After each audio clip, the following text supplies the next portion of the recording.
বিএনপির সাবেক কমিশনার আসাদুজ্জামান মিয়ার দুর্নীতির চাঞ্চল্যকর তথ্য নাগরিক টিভি প্রকাশ করেছে। মানবজমিন পত্রিকাতে এ সংক্রান্ত রিপোর্ট প্রকাশ করার পর সেটি আবার তারা প্রত্যাহারও করে নিয়েছে। তো এই যখন অবস্থা, তখন প্রথম আলোর মতো একটি দৈনিক, যার কাছে মানুষের অনেক সময় অনেক এক্সপেকটেশনস থাকে, সেই পত্রিকা যেটা করলো, তারা একটা নির্লজ্জ কাজ করলো।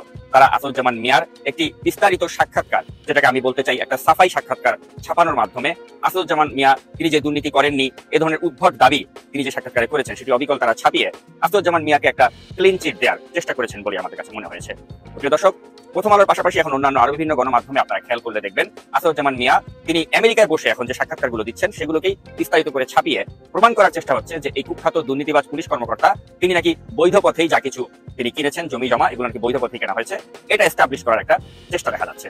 তো এই জঘন্য অন্যায়কে যে পত্রিকা অর্থাৎ প্রথম আলো বা অন্য যারা সাপোর্ট করছে, এটাকে আমরা প্রথমেই তীব্র নিন্দা জানাই। পাশাপাশি মানবজমিন পত্রিকা সম্পাদক মতিউর রহমান চৌধুরী তিনি এই সংক্রান্ত প্রতিবেদন ছাপাবার পর তিনি যে প্রত্যাহার করে নিলেন, এটাকেও আমরা ধিক্কার জানাই যে তিনি এই কাজটি করা তার মোটেই উচিত হয়নি।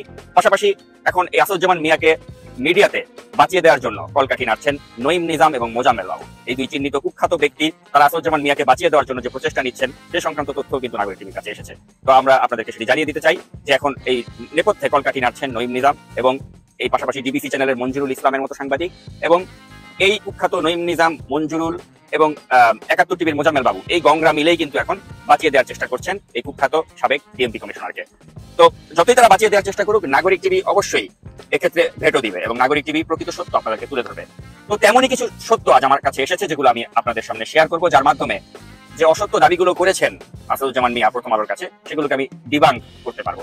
তো সেগুলোকে ডিবাঙ্ক করার আগে প্রথমে একটি তথ্য আপনাদেরকে দিতে চাই প্রিয় দর্শক, যে সবসময় নিজেকে মুক্তিযুদ্ধের চেতনার ধারক বাহক দাবি করা, আওয়ামী লীগের পক্ষে সাফাই গাওয়া এই যে সাবেক বিএনপি কমিশনার আসাদুজ্জামান মিয়া, তিনি মুখে যতই মুক্তিযুদ্ধের পক্ষে শক্তি হিসেবে নিজেকে দাবি করেন না কেন, তার শ্বশুর কিন্তু ছিলেন তার এলাকার ইউনিয়ন শান্তি কমিটির চেয়ারম্যান, অর্থাৎ তার শ্বশুর আব্দুর রহমান তিনি ফরিদপুরের আলফাডাঙ্গা এলাকার একজন চিহ্নিত রাজাকার ছিলেন, এবং এই সংক্রান্ত যাবতীয় ডকুমেন্ট আমাদের কাছে এসেছে, যা আপনারা স্ক্রিনে দেখতে পাচ্ছেন।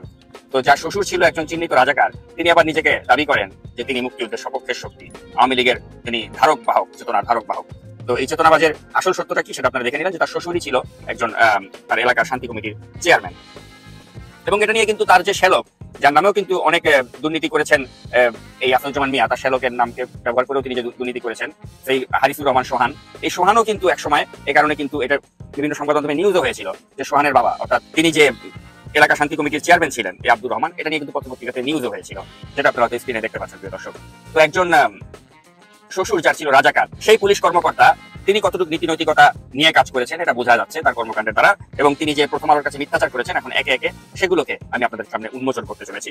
তো প্রিয় দর্শক, আসাদুজ্জামান মিয়া দাবি করেছেন প্রথম আলোর সাক্ষাৎকারে যে তার মেয়ে আয়েশা সিদ্দিকা এবং তার স্বামী তারা নাকি পেশায় ডাক্তার, এবং তাদের উপার্জিত অর্থ দিয়েই নাকি তারা সিদ্ধেশ্বরীতে ফ্ল্যাট কিনেছেন। এই বক্তব্য নিছক ভণ্ডামি এবং নির্লজ্জ মিথ্যাচার, কারণ 2020 সালে আয়েশা সিদ্দিকা সিদ্ধেশ্বরীতে ফ্ল্যাটটি কিনেছিলেন এবং তখন তিনি 2 কোটি টাকা কালো টাকাকে সাদাও করেন, যেটা আপনারা স্ক্রিনে দেখতে পাচ্ছেন।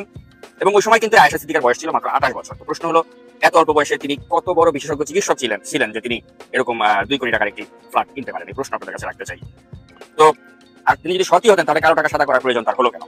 এবং আসাদুজ্জামান মিয়ার এই কন্যার বয়স 2017 সালে ছিল মাত্র 25 বছর বয়স, এবং তখনই তিনি মোহাম্মদপুরের রামচন্দ্রপুর মৌজায় 5 কাঠা জমি কেনেন, যার বাজার মূল্য 5 কোটি টাকা। তো এই মেয়ে এত অল্প বয়সে কোথায় পেল টাকা?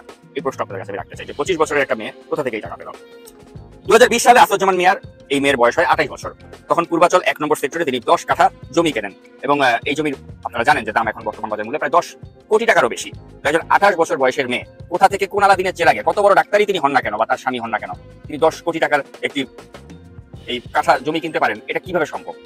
তো এই উত্তরটাও কিন্তু তিনি প্রথম আলোর কাছে তিনি ব্যক্ত করেননি বা জানাতে পারেননি, অথচ তিনি দাবি করেছেন যে তার বড় ছেলে আসিফ শাহাদাত সে নাকি একটি বহুজাতিক কোম্পানিতে চাকরি করে।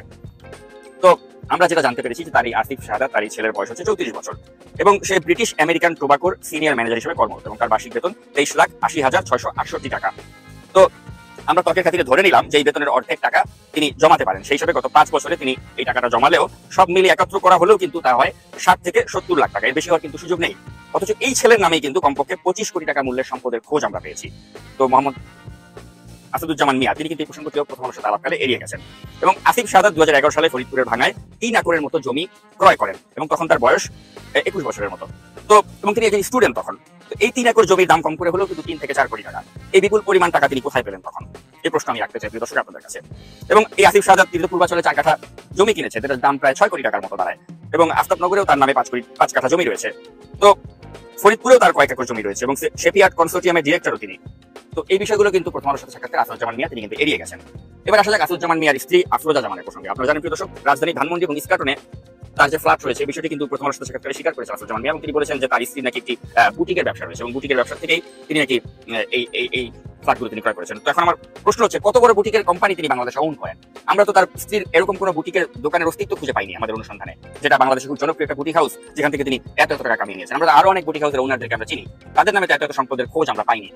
তো এই টাকার উৎস কি, এটা কিন্তু সহজে আমরা বুঝতে পারছি। যেটা বুটিকের কথা বলে তিনি যেটা বলাতে চাচ্ছেন, সেলফ ধান্দাবাজি, এটা অবশ্যই তার দুর্নীতির টাকা। এবং 2018 সালে তিনি প্রভাব খাটিয়ে কিন্তু তার স্ত্রীর নামে পূর্বাচলের 1 নম্বর সেক্টরে প্লট তিনি নিয়েছেন। তো তিনি তার নিজের নামে নিতেই পারেন, কিন্তু তার স্ত্রীর নামে তিনি যেটা নিয়েছেন, যেহেতু রাষ্ট্রের কোনো ক্ষেত্রেই তার স্ত্রীর কিন্তু কোনো অবদান ছিল না, তবে এটা অনৈতিকভাবে তিনি তার প্রভাব খাটিয়ে কিন্তু তার স্ত্রীর নামে এটা নিয়েছেন। তো এটিও কিন্তু তিনি একটা দুর্নীতির আশ্রয় নিয়েছেন প্রিয় দর্শক। 2012 সালে ফরিদপুরের ভাঙ্গা উপজেলার হাইওয়ের পাশে প্রায় 1 একর জমি তিনি তার স্ত্রীর নামে কিনেন এবং ওটার দালিলিক প্রমাণও কিন্তু আমাদের কাছে আছে। এবং প্রথম আলোর কাছে তিনি ওই সাফাই সাক্ষাৎকারে কিন্তু এই ব্যাপারটাও চেপে গিয়েছেন। রাজধানীর ঢাকার জোয়ার সাহারা মৌজায় 5 কাঠা জমি তার স্ত্রীর নামে রয়েছে এবং এই জমির বিষয়টিও কিন্তু প্রথম আলোতে এড়িয়ে যান আসাদুজ্জামান। তো আসাদুজ্জামানের স্ত্রী আফরোজা জামানের ভাই বোনদের আয়ের উৎস কি, এই প্রশ্নটা প্রিয় দর্শক আমি আপনাদের কাছে রাখতে চাই। তার ভাই নূর আলম পুরোপুরি একজন বেকার মানুষ। তো কি কারণে তারা রাজনীতিতে এত মূল্যবান সম্পত্তি আফরোজাকে দান করলেন? অর্থাৎ জোয়ার সাহারা মৌজায় যে 5 কাঠা জমি, এটা আফরোজাকে কিন্তু দান করেছেন তার ভাই। তো এখন এই বেকার ভাই কোন জাদু বলে এটা দান করলেন? কোন আলাদিনের চেরাক থেকে এই টাকা তিনি পেয়েছেন যে তার বোনকে তিনি এটা দান করেছেন? এই প্রশ্নটা আপনাদের কাছে রাখতে চাই। ফরিদপুরের আলফাডাঙ্গায় আফরোজা জামানের নামে অন্তত 3টা দলিল পাওয়া গিয়েছে। এই ব্যাপারেও কিন্তু আসাদুজ্জামান মিয়া কোনো বক্তব্য প্রথমত দেননি। আর গণপরিবহনের যে ব্যবসাটা রয়েছে, এটা তো তিনি রুট পারমিট যে মমতা পরিবহনকে লাইসেন্স দিয়েছেন এইভাবে তিনি নিজের ক্ষমতার প্রয়োগ ঘটিয়ে, এটা নিয়েও কিন্তু আমরা আমাদের প্রতিবেদনে উল্লেখ করেছিলাম প্রিয় দর্শক। এবং এই রুট পারমিট নিজে দিলেন অবৈধভাবে, এটা নিয়েও কিন্তু তিনি কোনো কথা প্রথম সাক্ষাৎকারে বলেননি। এবং প্রথম আলোতে তিনি দাবি করেছেন যে আফতাবনগর 21 কাঠার মধ্যে মাত্র 7 কাঠা নাকি তাদের নামে, বাকি তার শেরিকার নামে। এটাও একটা মিথ্যা তথ্য, কারণ আমাদের কাছে যে দলিলের কপি আছে সেখানে দেখা যাচ্ছে যে আসাদুজ্জামানের 2 ছেলে আসিফ সাদাত ও আসিফ মাহাদিনের নামেই কিন্তু 5 কাঠা করে মোট 10 কাঠা রয়েছে। আর আসাদুজ্জামানের নামে আছে 6 কাঠা এবং তার শেরিকা পারভিন সুলতানের নামে আছে 5 কাঠা জমি। এখন প্রশ্ন হচ্ছে যে ছোট ছেলে আসিফ মাহাদিন, তিনি তো একজন বিশ্ববিদ্যালয়ে পড়ুয়া ছাত্র, তার টাকার উৎস কি প্রিয় দর্শক? এই প্রশ্ন আপনাদের কাছে আমি রাখতে চাই। এবং আফতাবনগরে 2019 সালে যখন ছোট ছেলে আসিফ মাহাদিনের নামে এই জমি কেনা হয়, তখন তার বয়স ছিল মাত্র 19 বছর। তো এত অল্প বয়সে বিপুল পরিমাণ টাকা কোথা থেকে পেলেন আসিফ মাহাদিন? এই প্রশ্ন প্রিয় দর্শক আমি রাখতে চাই আপনাদের কাছে। এবং প্রথম আলোতে কিন্তু এ ব্যাপারেও আসাদুজ্জামানের কোনো বক্তব্য নেই। আসাদুজ্জামান দাবি করেছেন যে বসুন্ধরার এল ব্লকে তার স্ত্রীর বাড়িটি ব্যাংকের ঋণ নিয়ে করা হয়েছে। আমরা কিন্তু এর ব্যাপারে অনুসন্ধান চালিয়ে যেটা খোঁজ পেয়েছি যে সাউথ ইস্ট ব্যাংক থেকে তিনি মাত্র 1 কোটি টাকার ঋণ নিয়েছেন। অথচ ওই বাড়িটি নির্মাণে কিন্তু খরচ হয়েছে কমপক্ষে 20 কোটি টাকা এবং আয়কর ফাঁকি দেয়া এবং বিভ্রান্ত সৃষ্টি করার জন্যই কিন্তু নামপ্রাপ্ত এই ঋণটি নেওয়া হয়েছিল। এটা আমাদের অনুসন্ধানে আমরা বের করেছি। এবার আসলে আসাদুজ্জামানের আমেরিকায় পড়ুয়া বিশ্ববিদ্যালয়ে পড়ুয়া যে ছোট ছেলে আসিফ মাহাদিন, তার প্রসঙ্গে তিনি নিকুঞ্জ আবাসিকের 8 এর 6 নম্বর বাড়ি, যেটি ট্রিপ্লেক্স বাড়ির অভ্যন্তরে 7 সজ্জাতেই কয়েক কোটি টাকা ব্যয় করেছেন। এবং এতটুকু একটা ছোট ছেলে, তার এই আলিশান বাড়ি উৎস কি প্রিয় দর্শক? নিশ্চয় আপনারা বুঝতে পারছেন। আসাদুজ্জামান দাবি করেছেন তার আয়কর নথিতে নাকি তার সবকিছু উল্লেখ করা আছে। কারণ আমাদের প্রশ্ন হচ্ছে, যিনি চাকরি জীবনে মাত্র 1.5 থেকে 2 কোটি টাকার মতো তিনি ইনকাম করেছেন, তার এত বিপুল পরিমাণ টাকার উৎস কি? এবং দুর্নীতিলব্ধ আয়কর রিটার্নে উল্লেখ করলে কি সেই দুর্নীতি টাকা বৈধ হয়ে যায় প্রিয় দর্শক? এই প্রশ্ন কিন্তু আমি আপনাদের কাছে রাখতে চাই। এবং প্রথম আলোতে তিনি আরো বেশ কিছু বিষয় কিন্তু এড়িয়ে গেছেন। যেমন আসাদুজ্জামান মিয়া তিনি এই যে কালো টাকা সাদার যে প্রসঙ্গ, এটা কিন্তু তিনি চেপে গেছেন। এবং পূর্বাঞ্চলের নিউ টাউনের যে 3টি প্লটের মালিক, এই প্রসঙ্গ তিনি এড়িয়ে গেছেন। এবং আসাদুজ্জামান মিয়ার বাবা তোফাজ্জল হোসেন, তিনি শতভাগ কিন্তু একটা কৃষি জমি তিনি দেখাশোনা করতেন এবং তার আর কোনো আয়ের উৎস কিন্তু ছিল না। তিনি দাবি করছেন যে তার নাকি পৈতৃক সূত্রেই নাকি অনেক জমি জমার মালিক। এটাও কিন্তু একটা সম্পূর্ণ মিথ্যা কথা। তো আসাদুজ্জামান মিয়ার নামে সাভারে 2000 বর্গ ফুটের একটি ফ্ল্যাট আছে প্রিয় দর্শক, এবং ফরিদপুরের বাইরে 332.5% জমি রয়েছে। এ ব্যাপারে কিন্তু প্রথম আলোতে তিনি কোনো কথা বলেননি। রাজধানীর কুড়িলে পুলিশ হাউজিং এর রাস্তার সঙ্গে আসাদুজ্জামানের 7 কাঠা জমি রয়েছে, অথচ প্রথম আলোর সাথে আলাপকালে তিনি কিন্তু এই বিষয়টি সম্পূর্ণরূপে এড়িয়ে গেছেন। এবং তিনি এটা দাবি করেছেন যে তার বোনেরা তাকে বেশ কিছু জমি দান করেছেন। এবং আমরা সুস্পষ্টভাবে প্রশ্ন করতে চাই যে তার বোনদের কি এমন আর্থিক সচ্ছলতা আছে যে তারা তার মতো একজন এত বড় পদে থাকা একজন কর্মকর্তাকে জমি দান করেন? এটাও কিন্তু প্রিয় দর্শক আপনারা বুঝতে পারছেন যেখানে কোন ধরনের ছল চাতুরীর আশ্রয় তিনি নিয়েছেন। আসাদুজ্জামানের স্ত্রী আফরোজা জামান হয়তো কোনো সময় দাবি করতে পারেন যে তার এক বোন আয়ারল্যান্ড প্রবাসী এবং তিনি নানা সময় তাকে রেমিটেন্স পাঠিয়েছেন। তো আমাদের প্রশ্ন, যে বোনের কোনো আর্থিক অসচ্ছলতা নেই, তার স্বামীর এত বড় একটি পদে তিনি কর্মরত, যার নিজের বুটিকের দোকান রয়েছে, তাকে কেন বারবার তার প্রবাসী বোন রেমিটেন্স পাঠাবে? এই প্রশ্ন আমরা আগেই করে রাখতে চাই। প্রথম আলোতে দেওয়া সাক্ষাৎকারে আসাদুজ্জামান মিয়া তার শ্যালক নূর আলমের সম্পদের বিষয়টিও কিন্তু প্রিয় দর্শক এড়িয়ে গেছেন। গাজীপুরের শ্রীপুর উপজেলার 7 মৌজায় 2.5 একর জমি আছে নূর আলমের নামে, এবং নূর আলম কিন্তু পুরোপুরি একজন বেকার মানুষ। তো তার এই জমির টাকার কোথা থেকে এসেছে প্রিয় দর্শক? এটাও নিশ্চয় আপনারা বুঝতে পারছেন। তো এই যে শ্যালক শ্যালিকার নামে এত জমি, এগুলোর উৎস নিয়ে কিন্তু তিনি বিস্তারিত কিছুই বলতে পারেননি প্রথম আলোর সাক্ষাৎকারে। তো সবকিছু মিলিয়ে আমরা যেটা বলতে চাই প্রিয় দর্শক, এই দুর্নীতিবাজ পুলিশ কর্মকর্তা তিনি মূলত প্রথম আলোর কাছে একটা সাফাই বক্তব্য রেখেছেন এবং সাফাইয়ের দ্বারা তিনি নিজেকে দাবি করার চেষ্টা করেছেন যে সবকিছু বৈধ প্রক্রিয়া নেওয়া হয়েছে, কিন্তু সবই অবৈধ। সাধারণ সম্পাদক ওবায়দুল কাদের স্বীকার করেছেন দেশটা শ্রীলঙ্কার পথেই অগ্রসর হচ্ছে, তবে এর জন্য বিএনপি সহ বিরোধী দল এবং তার সমর্থকরা দায়ী। বিএনপি এবং তার সমর্থকরা দেশটা শ্রীলঙ্কা বানানোর চেষ্টা করছে, অথচ গত 16 বছর ধরে তারা ক্ষমতায়, এবং এই 16 বছরে দেশ থেকে 10 লাখ কোটি টাকার বেশি বিদেশে পাচার হয়েছে, কিন্তু এই পাচার ঠেকানোর ব্যাপারে সরকার কোনো উদ্যোগ গ্রহণ করে নাই। বরং যারা পাচারকারী হিসেবে বিভিন্ন সময় চিহ্নিত হয়েছে তাদের হাতে ব্যাংক তুলে দেওয়া হয়েছে, তাদের পকেটে 1 লাখ কোটি টাকারও বেশি তুলে দেওয়া হয়েছে রেন্টাল এবং কুইক রেন্টাল বিদ্যুৎ কেন্দ্রের ক্যাপাসিটি চার্জের নামে। এভাবেই দেশের পুরো অর্থনীতিটাকে ধ্বংস করে ফেলা হয়েছে। ব্যাংকগুলোতে টাকা নাই। কোরবানি ঈদের আগে অধিকাংশ গ্রাহক ব্যাংকে গিয়ে তাদের যে পরিমাণ টাকা প্রয়োজন সেটা উত্তোলন করতে পারেনি। ম্যাক্সিমাম ব্যাংকে গ্রাহকদের সাথে ব্যাংক কর্তৃপক্ষের হাতাহাতি পর্যন্ত হয়েছে। আমি ঈদ করতে আমার নিজ জেলা শহরে এসেছি, এখানে অধিকাংশ ব্যাংকে নাকি ঈদের আগে গ্রাহকদের সাথে হাতাহাতি পর্যন্ত হয়েছে। বুথগুলোতে টাকা নাই, গ্রাহকরা বুথ থেকে টাকা তুলতে পারছেন না, এই খবর প্রায় প্রতিদিনই গণমাধ্যমে উঠে আসছে। এটা দেশের বর্তমান ব্যাংকের পরিস্থিতি, এবং ব্যাংকের মালিক কাদেরকে বানানো হয়েছে? যারা ঋণ খেলাপি, যারা বিদেশে টাকার পাচার করেছে, এবং যারা সরকারের অলিগার্ক, এদেরকেই ব্যাংকগুলো দেওয়া হয়েছে, মালিক বানানো হয়েছে, যাতে তারা ব্যাংকগুলোকে লুটপাট করে ব্যাংক ব্যবস্থাটাকে ধ্বংস করতে পারে। এভাবে দেশের অর্থনীতিকে সাজিয়েছে এই সরকার, এবং এতগুলো বছরে দেশটাকে শ্রীলঙ্কা বানানো, শ্রীলঙ্কার থেকে আরো খারাপ পরিস্থিতির দিকে আমরা যাচ্ছি, বাস্তবতা হচ্ছে আরো খারাপ পরিস্থিতির দিকে আমরা যাচ্ছি। কিন্তু ওবায়দুল কাদেরের বক্তব্যকেও যদি আমরা ধরে নেই, তারপরেও দেশটা যে শ্রীলঙ্কার দিকে যাচ্ছে সেটা কখনোই বিরোধী দল বা তার সমর্থকদের জন্য হতে পারে না, কারণ তারা তো ক্ষমতায় নাই। বাজার ব্যবস্থাও তারা নিয়ন্ত্রণ করে না, তারা ব্যাংকের মালিকও হতে পারে নাই। আপনি কুইক রেন্টাল বিদ্যুৎ কেন্দ্রগুলো নিশ্চয়ই বিরোধী দলের নেতাদের হাতে দেন নাই। এসব কিছুই আপনি দিয়েছেন আপনার নিজের লোকদের হাতে, সরকার, সরকারি দল এবং তার অলিগারদের হাতে, এবং সেখান থেকে আপনারা কমিশন পেয়েছেন। কিভাবে মেগা প্রকল্পের নামে মেগা লুট হয়েছে বাংলাদেশে সেই কথা নতুন করে বলবার কিছু নেই, এবং এই সব টাকা চলে গেছে আপনার অলিগারদের পকেটে, এবং সেখান থেকে আপনারা কমিশন পেয়েছেন। এখন আপনারা বলছেন দেশটা শ্রীলঙ্কার পথে যাচ্ছে আর তার জন্য বিরোধী দল দায়ী। দেশটা শ্রীলঙ্কার পথে যাচ্ছে, আপনার এই বক্তব্যকে সমর্থন করি। শ্রীলঙ্কার পথে যাচ্ছে না, দেশের পরিস্থিতি এখন শ্রীলঙ্কার একটা সময় যে পরিস্থিতিটা হয়েছিল তার চেয়েও খারাপ। এই পরিস্থিতিটা আপনারা তৈরি করেছেন। আজ থেকে 10 বছর আগে চামড়া বিক্রি হতো 100 টাকা স্কোয়ার ফিট, সরকারি হিসেবেই এখন 50 টাকা স্কোয়ার ফিট চামড়ার দাম বেঁধে দেওয়া হয়েছে, অথচ বিক্রি হচ্ছে 10 টাকা স্কোয়ার ফিটে। সরকার বলছে আমরা তো চামড়ার দাম বেঁধে দিয়েছি। তারা বেঁধে দিয়েছে 10 বছর আগের দামের অর্ধেক, এবং তার 5 ভাগের 1 ভাগ দামে বিক্রি হচ্ছে, কিন্তু সেটা মনিটর করার কোনো দায়িত্ব নাকি সরকারের নাই। সরকার শুধু দাম বেঁধে দেওয়া পর্যন্ত তার দায়িত্ব। মশলার দাম কিভাবে নিয়ন্ত্রণ হয় সে সম্পর্কে একটা রিপোর্ট আমরা দেখবো, খুব ইন্টারেস্টিং রিপোর্ট, কিভাবে এই বাজারটাকে নিয়ন্ত্রণ করা হয়। এবং এটা শুধুমাত্র মশলা বাজারের জন্য প্রযোজ্য না, এটা সামগ্রিকভাবেই দেশের সকল বাজারের জন্যই এটাই সত্য। এবং সরকার শুধুমাত্র একটা মূল্য নির্ধারণ করে দেবে, কিন্তু সেই দামে বিক্রি হচ্ছে কিনা সেটা মনিটর করার দায়িত্ব তার নয়, কারণ এই বাজারটা নিয়ন্ত্রণ তো তারাই করে, তাদের অলিগাররা করে, তাদের নিজের লোকরা করে। সুতরাং সেখানে মনিটর করতে গেলে তো নিজের লোকরাই ধরা খাবে, এ কারণে তারা সেটা মনিটর করে না। আরেকটা কথা হচ্ছে, এখানে যে শত শত হাজার হাজার কোটি টাকা জনগণের পকেট থেকে তুলে নেওয়া হয় তার কমিশন তো তাদের পকেটেও যায়। সুতরাং এই সব কিছুই আসলে একটা সিন্ডিকেট।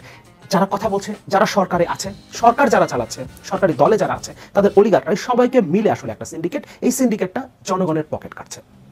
এবং চামড়ার দামের কথা বলছিলাম, যেখানে আজ থেকে 10 বছর আগে 100 টাকায়, সেখানে এখন 50 টাকা বেঁধে দিয়ে 10 টাকা দামে বিক্রি হচ্ছে, অথচ সরকারের সেখানে কোনো ভ্রুক্ষেপ নাই। ব্যাংকগুলোতে টাকা পাওয়া যাচ্ছে না, সে ব্যাপারে সরকারের কোনো ভ্রুক্ষেপ নাই। ইসলামী ব্যাংক একরকম ঘোষণা দিয়েই তাদের বুথগুলো বন্ধ করে দিয়েছে। সারা দেশে ইসলামী ব্যাংকের বুথগুলোতে আপনি যাবেন, কিন্তু আপনি টাকা পাবেন না।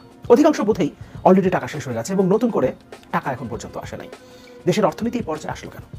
1,82,000 কোটি টাকা খেলাপি ঋণ, 1 লক্ষ কোটি টাকার বেশি ক্যাপাসিটি চার্জের নামে আপনি আপনার অলিগারদের পকেটে ভরে দিয়েছেন। তারা যখন $1 বিলিয়ন বিদেশে পাচার করেছে এমন তথ্য এসছে সামনে, তখন আপনি তার কোনো তদন্ত করেন না কেন? ওই $1 বিলিয়ন মধ্যে আপনার কমিশন কত? সাবেক ডিএমপি কমিশনার আসাদুজ্জামান মিয়ার শত কোটি টাকার অবৈধ সম্পদের খোঁজ সামনে আসলো, অথচ সরকারি দলের সাধারণ সম্পাদক বলছেন আসাদুজ্জামান মিয়ার তেমন কোনো সম্পদের তথ্য, তেমন কোনো দুর্নীতির তথ্য নাকি আসে নাই। তার মানে শত কোটি টাকার অবৈধ সম্পদ তাদের কাছে আসলে কোনো ম্যাটার করে না। সব হিসাব আসলে হাজার কোটি, লক্ষ কোটি টাকায়। এই কারণে যখন শত কোটি টাকার অবৈধ সম্পদের তথ্য সামনে এসে, তখন সেটা ওবায়দুল কাদের ওভারলুক করছেন। এমনকি সাবেক আইজিপি বেনজির আহমেদের অবৈধ সম্পদের তথ্য, কত বড় তালিকা, পড়ে শেষ করা যায় না। অথচ আসাদুজ্জামান খান কামাল আমাদের স্বরাষ্ট্রমন্ত্রী বলছেন তদন্ত চলছে, তদন্তকারী কর্মকর্তা যদি কিছু প্রমাণ করতে পারেন তখন দেখা যাবে। কিন্তু এখন পর্যন্ত আমাদের কাছে যে কাগজপত্র এসছে, কাগজপত্র ঠিক আছে, কিছু ভুলভ্রান্তি থাকতে পারে। তাহলে হাজার কোটি টাকার অবৈধ সম্পদ মালিক হওয়া কিংবা হাজার কোটি টাকার দুর্নীতি তাদের কাছে ছোটখাটো ভুলভ্রান্তি মনে হচ্ছে। তার মানে আসলে দুর্নীতির পরিমাণটা কত কত বড় হলে এই পরিমাণগুলো, শত কোটি টাকা, হাজার কোটি টাকার দুর্নীতি তাদের কাছে ছোটখাটো ভুলভ্রান্তি মনে হয়। তাহলে আসাদুজ্জামান খান কামাল কিংবা ওবায়দুল কাদেরদের হিসাবটা আসলে কি? তাদের বিরুদ্ধেও কি কোনোদিন তদন্ত হবে? তারাও কি অবৈধ সম্পদ অর্জন করেছেন এমন কোনো তথ্য আমাদের সামনে আসবে? তারা কেন ধামাচাপা দিতে চাইছেন সাবেক সেনাপ্রধান, সাবেক আইজিপি, সাবেক ডিএমপি কমিশনারদের এই অবৈধ দুর্নীতি, অবৈধ সম্পদের তথ্য কেন ধামাচাপা দিতে চাইছেন? এর মধ্যে কি তাদেরও কিছু হতে পারে। কোনোদিন হয়তো যখন তারা ক্ষমতায় থাকবেন না, সেই সময় হয়তো আমরা অনেক কিছুই জানতে পারবো। এখন হয়তো সেগুলো আমাদের পক্ষে জানা সম্ভব হচ্ছে না। ওবায়দুল কাদেরের বক্তব্যটা আমরা দেখে নিই। বিরোধী দল কিভাবে দেশটাকে শ্রীলঙ্কা বানানোর চেষ্টা করছে, ওবায়দুল কাদের সাহেব কি মনে করছেন সেটা আমরা একটু দেখে নিই। তারপর তার এই বক্তব্যের জবাব আমরা দেবো এবং খুব ইন্টারেস্টিং একটা রিপোর্ট দেখবো বাজারকে কিভাবে টেলিফোন কলের মধ্য দিয়ে, একটা রহস্যজনক টেলিফোন কলের মধ্য দিয়ে নিয়ন্ত্রণ করা হয় সেটা আমরা দেখব। বিএনপি দেশটাকে শ্রীলঙ্কা বানানোর চেষ্টা করছে, ওবায়দুল কাদের সাহেব বলছেন। বিএনপি সহ তাদের সমর্থকরা দেশটাকে শ্রীলঙ্কা বানিয়ে ফেলার চেষ্টা করছে বলে মন্তব্য করেছেন আওয়ামী লীগের সাধারণ সম্পাদক ও সেতুমন্ত্রী ওবায়দুল কাদের। ঈদের দিনও সরকারের বিরুদ্ধে বিএনপির অপপ্রচার বন্ধ থাকেনি অভিযোগ করে ওবায়দুল কাদের বলেন, আওয়ামী লীগের পক্ষ থেকে তাদের বিরুদ্ধে কোনো বক্তব্য দেওয়া হয়নি। তিনি বলেন, মূল্যস্ফীতির মধ্য দিয়ে 1,40,00,000-এর বেশি কোরবানি হয়েছে, যা গতবারের তুলনায় বেশি। মূল্যস্ফীতির কারণে ঈদ ব্যাহত হয়েছে, বিএনপির এই তথ্য ঠিক নয়। মূল্যস্ফীতি আছে, তবে এটা কমাতে চেষ্টা চালিয়ে যাচ্ছেন প্রধানমন্ত্রী শেখ হাসিনা।